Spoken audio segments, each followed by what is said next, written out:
BJP के भ्रष्टाचार की फाइल मेरे पास। कौन कह रहा है? अजीत पवार। गजब हो गया। शाह की बीजेपी पर इल्जाम कौन लगा रहा है? Deputy CM. भ्रष्टाचार के आरोप।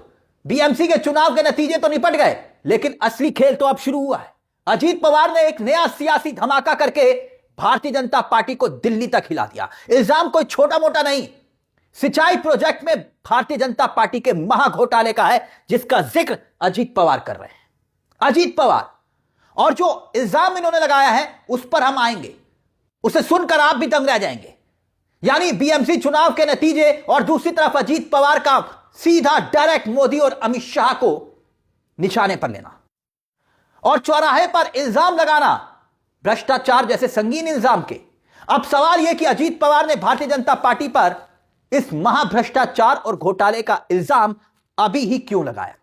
बीएमसी चुनाव के नतीजे और ठीक उसी वक्त क्या चाचा और भतीजा यानी कि शरद पवार और अजीत पवार भारतीय जनता पार्टी के साथ कोई बड़ा खेल करने जा रहे हैं, या फिर खेल होने जा रहा था उसे रोकने की कोशिश?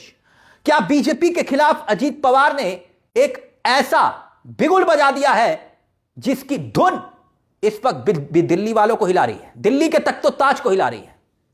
महाराष्ट्र की सरकार पर उसका असर पड़ना तय है। आप गौर कीजिए, जिस भ्रष्टाचार को अजीत पवार के ऊपर मोदी और अमित शाह और देवेंद्र फडणवीस ने थोपा था ना, कि कहा था ना ये भ्रष्टाचारी है, चक्की पीसिंग एंड पीसिंग, और वही अजीत पवार कह रहे हैं मेरे पास सिंचाई प्रोजेक्ट में बीजेपी के घोटाले की फाइल है, सबूत है मेरे पास। यही अजीत पवार कह रहे हैं। अभी तो इनका बयान मैं आपको सुनाऊंगा। और अब सवाल यह कि इल्जाम, आप ही से सवाल दोस्तों, कि अगर यही इल्जाम अगर इंडिया गठबंधन के किसी सहयोगी ने दूसरे सहयोगी पर लगाए होते, तो जैसे आरजेडी ने कांग्रेस पर या सपा ने कांग्रेस पर, तो क्या होता? देश की होनहार मीडिया इस बयान पर टूट पड़ती जो अजीत पवार ने जैसे दिया ना। कोई इंडिया गठबंधन का सहयोगी अगर देता, टूट पड़ती। लेकिन यहां देश की होनहार मीडिया का कोई चैनल चू तक नहीं कर रहा। क्यों? क्योंकि इल्जाम भारतीय जनता पार्टी पर है। अजीत पवार ने अब क्या कुछ कहा है, आपको अब पूरा बयान हम आपको दिखाने जा रहे हैं, जिसके जरिए आप समझ जाएंगे। क्योंकि वो कह रहे हैं कि भाई 1999 में बीजेपी शिवसेना की सरकार के समय जो सिंचाई योजना की फाइल, जिसकी लागत 100 करोड़ से ज्यादा बढ़ाकर चढ़ाकर दिखाया गया ताकि पार्टी फंड में पैसे जुटाए जा सके। और यह आरोप किस पर लगा रहे हैं? महाराष्ट्र में भारतीय जनता पार्टी के सहयोगियों के साथ सरकार चला रहे। यानी महाराष्ट्र में बीजेपी के जो सरकार के मुख्यमंत्री है ना, देवेंद्र फडणवीस, कौन आरोप लगा रहा है? अजीत पवार और एकनाथ शिंदे दोनों डिप्टी सीएम हैं, और एकनाथ शिंदे भी आक्रामक हैं। लेकिन अब अजीत पवार पार्टी फंड की बात कर रहे हैं, और बात अब यहां पर शुरू होती है। बयान देखिए, अजीत पवार ने जो बयान दिया है, अजीत पवार क्या कुछ कह रहे हैं, बहुत महत्वपूर्ण है। इस बयान को जरा ध्यान से देखिएगा, समझिएगा, जो अब आपकी स्क्रीन पर होगा। देखिए आखिरकार क्या कह रहे हैं। बीजेपी महाराष्ट्र से लेकर दिल्ली तक हिल गई है इस बयान को लेकर, क्योंकि अजीत पवार ने इल्जाम ही ऐसा लगा दिया। 1999 का जिक्र कर रहे हैं, और पुरंदर लिफ्ट सिंचाई योजना की फाइल मेरे पास आई थी, तब इसकी लागत थी 330 करोड़ रुपए दिखाई गई। मैंने फाइल को खारिज कर दिया। जांच करने पर पता चला कि असली लागत सिर्फ 220 करोड़ है। कौन कह रहा है? अजीत पवार। 220 करोड़ की जगह 330 करोड़ दर्शाया गया भारतीय जनता पार्टी ने। यानी सीधे सीधे 110 करोड़ का गबन। 100 करोड़ रुपए पार्टी फंड के नाम पर और 10 करोड़ रुपए संबंधित अधिकारियों के लिए जोड़े गए थे। कौन कह रहा है?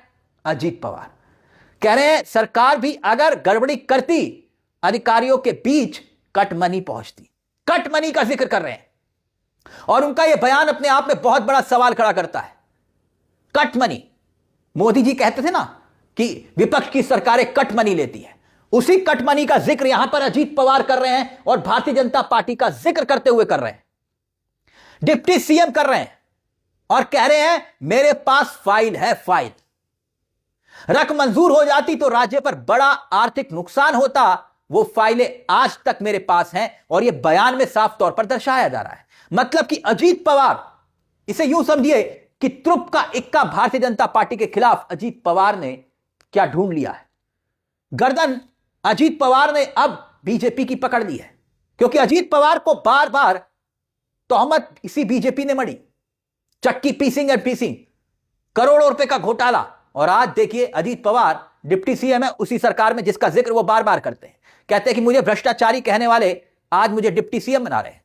और देखिए आपकी स्क्रीन पर इंडियन एक्सप्रेस की खबर, और इसी खबर में लिखा हुआ है चंद्रशेखर, इन्होंने बयान दिया और कहा कि फाइल अजीत पवार के पास आई थी और उन्होंने ऐसे आरोप अगर होते तो उसी वक्त खुलासा करना चाहिए था, तब उनकी ईमानदारी दिखाई देती।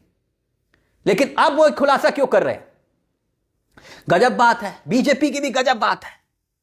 यानी अपने साथ कोई आ जाए तो उसके सारे पाप माफ, और अपने खिलाफ कोई जाए विपक्ष में हो तो महाभ्रष्टाचारी। 30-30 साल पुराने विपक्ष के मामलों को खोद खोद कर निकाला जा रहा है। यही इल्जाम लगते हैं ना कि भाई गांधी परिवार को फंसाने के लिए सदियों पुराने, सालों पुराने मामले जो हैं वो खोद खोद कर निकाले जाते हैं। लेकिन यहां एक डिप्टी सीएम खुद आरोप लगा रहे हैं, कह रहे फाइल मेरे पास है, कह रहे तब क्यों नहीं बताया था, अब क्यों बता रहे? यह है चाल चरित्र और चेहरे का जिक्र करने वाली बीजेपी की असली सूरत। लेकिन खैर, अब एक दूसरे पर झूठे होने का इल्जाम मारा जा रहा है। यानी अजीत पवार ये इल्जाम मढ़ रहे हैं बीजेपी पर, और बीजेपी उन पर पहले इल्जाम मढ़ चुकी है। दाल में कुछ काला है या पूरी दाल कारी है? बीएमसी चुनाव के नतीजे एक तरफ और पवार का यूं बयान देना और सियासी तूफान को खड़ा करना क्या संकेत दे रहा है? और जिस समय भ्रष्टाचार का आरोप बीजेपी समर्थित सरकार पर लगाया गया, उस वक्त महाराष्ट्र में 1995 से 99 तक बीजेपी शिवसेना की सरकार थी और सिंचाई मंत्री थे एकनाथ खड़से, और वही कह रहे हैं कि नहीं, ऐसा कुछ भी नहीं है। और अजीत पवार पहले भी ऐसे इल्जाम लगा चुके हैं और खुले मंच पर लगा चुके हैं। तो क्या अब कोई बड़ा खेल होने वाला है महाराष्ट्र में? मोदी अमित शाह पर सीधे तौर पर वार कर रहे हैं अजीत पवार, और भ्रष्टाचारी दोनों तरफ से एक दूसरे को बताया जा रहा है। अजीत पवार को भ्रष्टाचारी बताया गया और अजीत पवार मोदी और अमित शाह वाली बीजेपी को भ्रष्टाचारी बता रहे हैं, और वही डिप्टी सीएम है उसी सरकार में। तो इसलिए यह सिर्फ मसला जो है, यह मामला जो है, बीएमसी चुनाव के नतीजों तक सीमित नहीं है। अजीत पवार के इस नए खुलासे के बाद महाराष्ट्र में भारतीय जनता पार्टी की जो साख है ना, उस पर बट्टा लगा है। जीत हार दूसरी तरफ, लेकिन यहां सीधे तौर पर आरोप इल्जाम महाभ्रष्टाचार के हैं। तो क्या अजीत पवार सियासत का नया खाका खींचने की कोशिश कर रहे हैं महाराष्ट्र में? और वही बीजेपी, वही मोदी जी, ना खाऊंगा ना खाने दूंगा, महापुरुष महामानव, अब वही महाराष्ट्र के इन आरोपों को आईने में देखेंगे अपने अक्स को, तो उसी में डरेंगे, क्योंकि अजीत पवार ये इल्जाम लगा रहे हैं जो उनके अपने सहयोगी हैं। तो अब कौन भ्रष्टाचारी है और कौन भ्रष्टाचारी नहीं है, यह भी एक बहुत बड़ा सवाल है। क्योंकि यहां तो हमाम में सभी, क्योंकि अजीत पवार कह रहे हैं और बीजेपी भी कह रही है चक्की पीसिंग पीसिंग एंड पीसिंग। तो अजीत पवार के बगावी तेवर कहते क्या है? तभी मैंने कहा कि मसला बीएमसी चुनाव के नतीजों तक सीमित नहीं है, अभी तो सियासी तूफान आना महाराष्ट्र की सियासत में बाकी है। इस मुद्दे को लेकर अपनी राय हमें कमेंट बॉक्स में जरूर दीजिएगा। मुझे तिलक चावला को दीजिए इजाजत। एक छोटी सी दरख्वास्त, चैनल को सब्सक्राइब जरूर कर लीजिएगा। यह मंच आप ही का है जहां कलम गुलाम नहीं। नमस्कार, जय हिंद, जय भारत।